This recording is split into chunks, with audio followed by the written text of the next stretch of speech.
Yeah, so got a 2016 Ford F-150, and typically I would just fix this at my shop. This is summertime, but this is aluminum bed, and it's a super easy job. Like literally, love these kind. I wish I had about 3 of these a week, but as you can see, I started on it here, but it's got a small little scrape that went down the side, and then right here we've actually got a tear.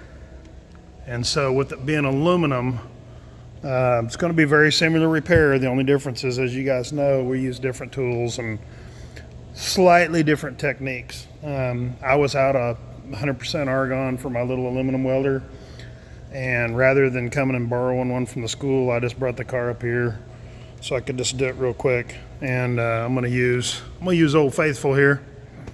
It's the old Lincoln Power Meg. She's set up for all aluminum. It's actually a big machine, but it'll do just fine. I'll back her off.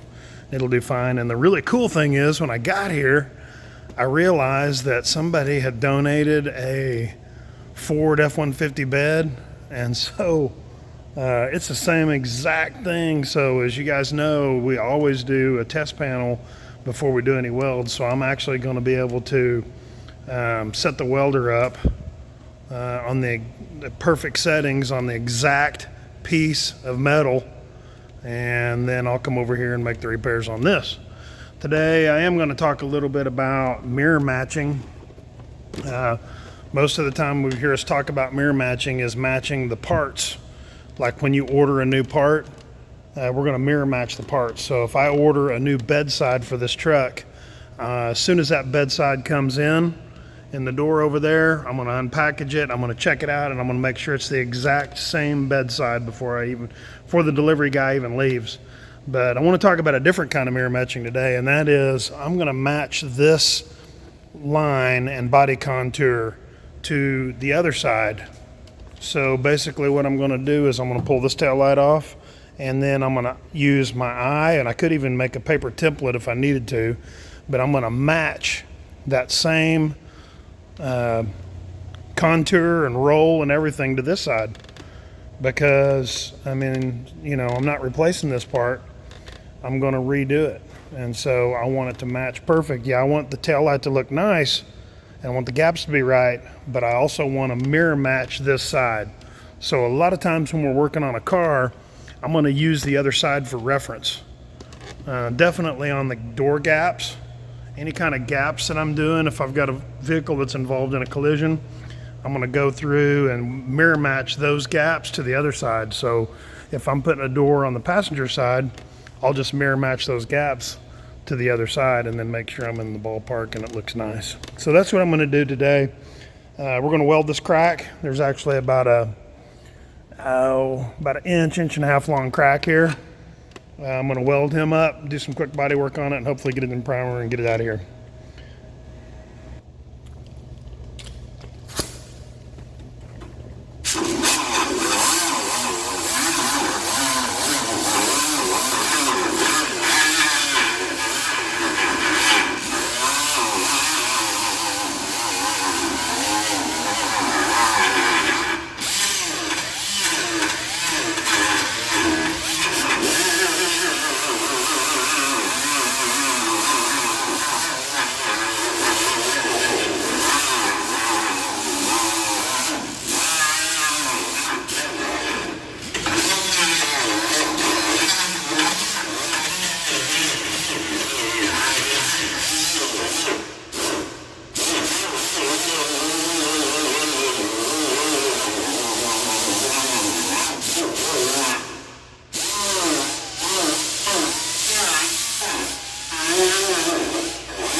Now, as you can see, if you look at the shape of that, you can see that's a weird looking shape. So what I mean by mirror match is I'm actually going to try to match that. See how it's nice and smooth here and then straight? That's all I got to do. I don't have to really don't need a template for something simple like this, but if you know, were really technical, you could. So my goal is to get rid of that, and that's right where that crack is. So in order to do that, I can see that this is pushed in. So all I'm gonna do is I'm gonna take and pull a little bit over here.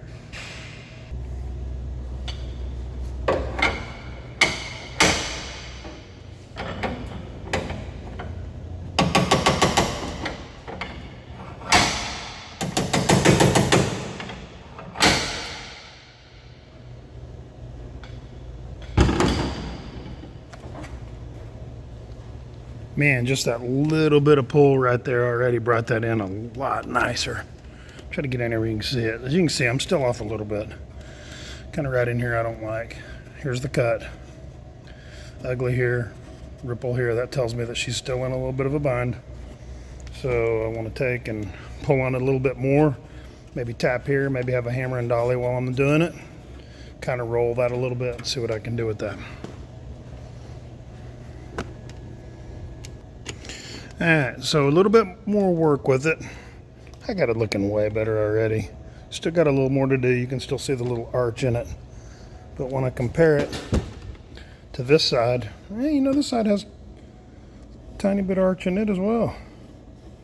Okay, so now I'm just going to take the tail light, make sure my tail light fits well, and then that'll decide what direction we go from here.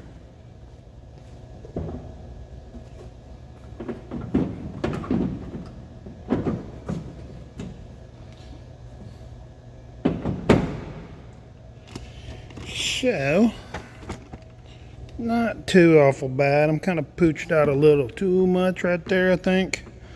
But all in all, it's probably hard to see with the camera, but all in all, it's looking way better. So I think I'm going to go ahead and proceed with my welding. So the first step is going to be, let's do a little bit of test welds on old donated piece here. I've even already got some bare spots here that I can work with. And get this machine set up and see how she does.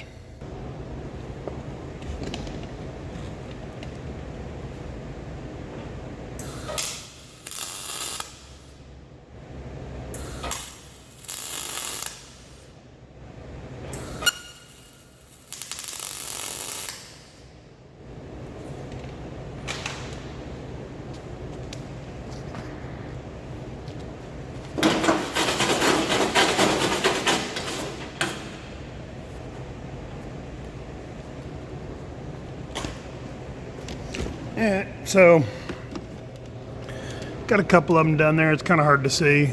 That second one I just did, I'm real happy with it. And it's got nice burn through on the other side. You can see, where is it? Yeah, there. See if I can get to it. There you go. Yeah, you can see the burning through. So I think it's going to do what I need. I had to back the machine way off. It sounds like I still need to slow. I need to pick up the weld time, so I'll speed that up just a hair. The start time.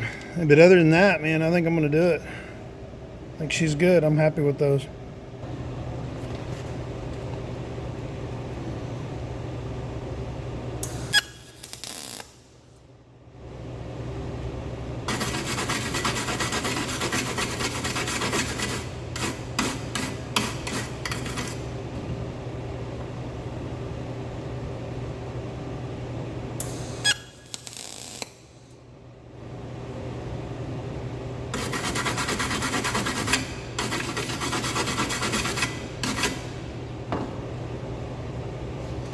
Okay, so I'm just putting some little dots on there is all I'm doing. It's just dotting it. This big old machine's really more powerful than what this needs, but man, it's melting in good. So as long as I don't stack it too high and have to do a lot of work, we'll grind them down. And as you also notice, I'm using a stainless brush in between. A lot of stuff you're not seeing is I'm cleaning this like all constantly so that it stays nice and clean. But anyway.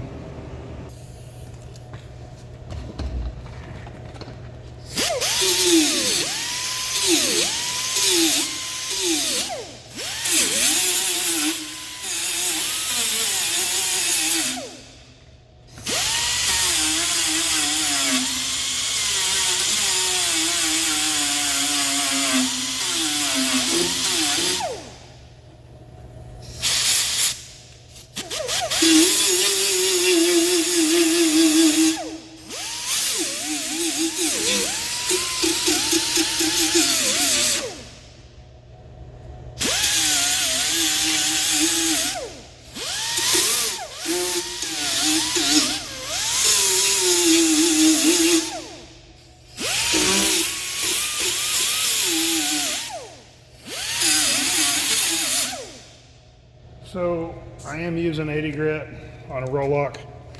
Very dangerous, be careful. I'm only staying exactly right on the weld because if I hit that aluminum, you know, that's 18 gauge aluminum, and I'll blow right through it if I'm not careful. And it's probably the biggest weakness that we run into with MIG welding. Over the years, I've watched so many people screw it up, and MIG welding gets a bad name because people will grind the holy crap out of this, and at the same time, they're grinding the base metal off on each side.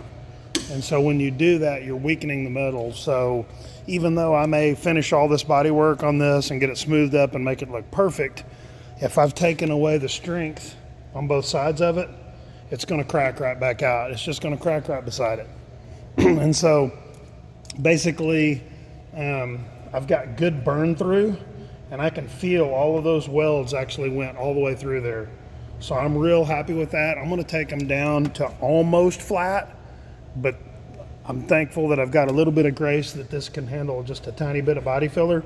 So I'm just going to reshape it down just a little bit, just enough that I can smooth it up around those edges, but still leave my weld there.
Okay, so did have to go back and re-weld both of them again, but I'm totally 100% happier with the way it turned out. It looks so much nicer. I saw kind of a stress crack in one side on that front one. On this one right here, I didn't like it, so I V'd it back out, and man, I just laid it to it just to make sure, because it is on an edge, and I wanted to, you know, I didn't want to get it too hot, because if I get the metal too hot, the aluminum, you can anneal it. But I just put a couple of good, really good spots right on top of each other, right on that crack, and it went through the bottom, and it's way nicer. I'm way happier with it. So now I'm ready for body filler. Do have a little spot here that poked out, as you can see. When I was DAing with it flat, he showed up. So basically all I'm going to do is rough that out. I'm not going to waste time doing metal work here. I know that there's guys that are saying you're crazy. It's not that deep. I mean, honestly, look at it. It's where that little crease was, where a little scratch was. Not a big deal. I'll go ahead and DA past this with 80 grit, clean that out, and I'm going to skim it. I've got to do a little bit of skim around this anyway, because I want to build that edge up perfectly and fill in any little imperfections on it anyway, so it's not a big deal. So that's what I'm going to do next.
This kit right here is awesome.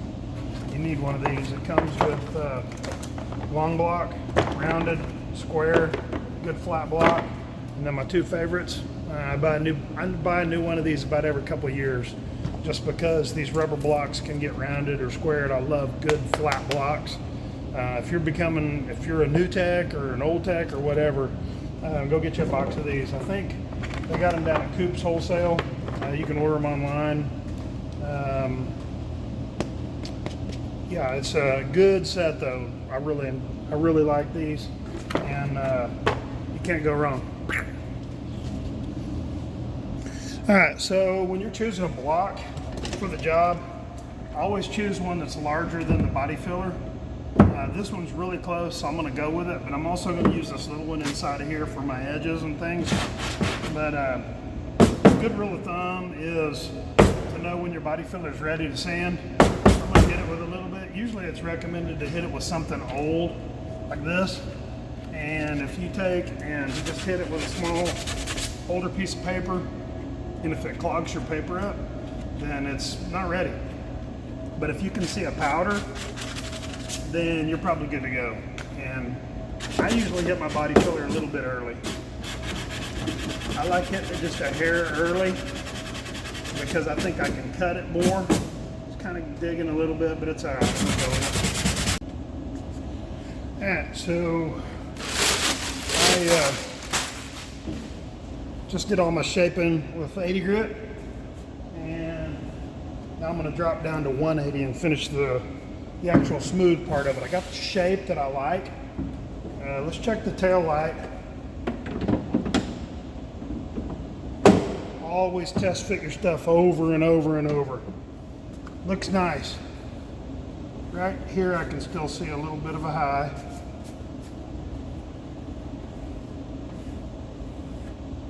Right in here is a little bit weird still too. I think I'm going to have to add a little bit back here, but I'm real happy with all this. I think my 180, come in and soften up all these edges with 180 and get it ready for primer. It should be ready to go.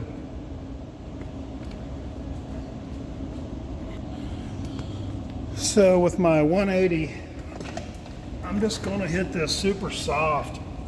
I mean, all I'm going to do is just all I'm trying to do is get rid of those 80 grit hardline scratches and then soften my edges up.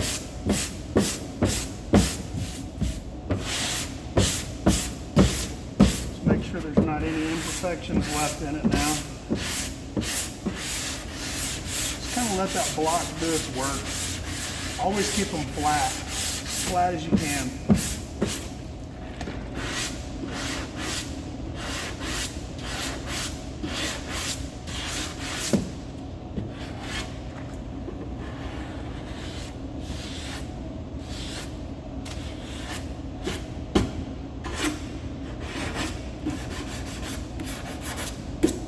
Sometimes with the 80 grit,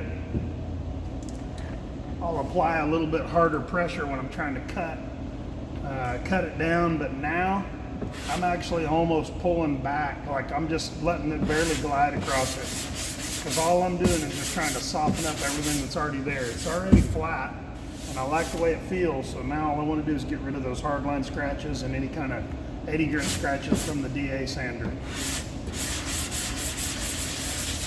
Might even come back with a DA right here with some 180 and feather. When I feather that, I may come over here and hit this just a little bit.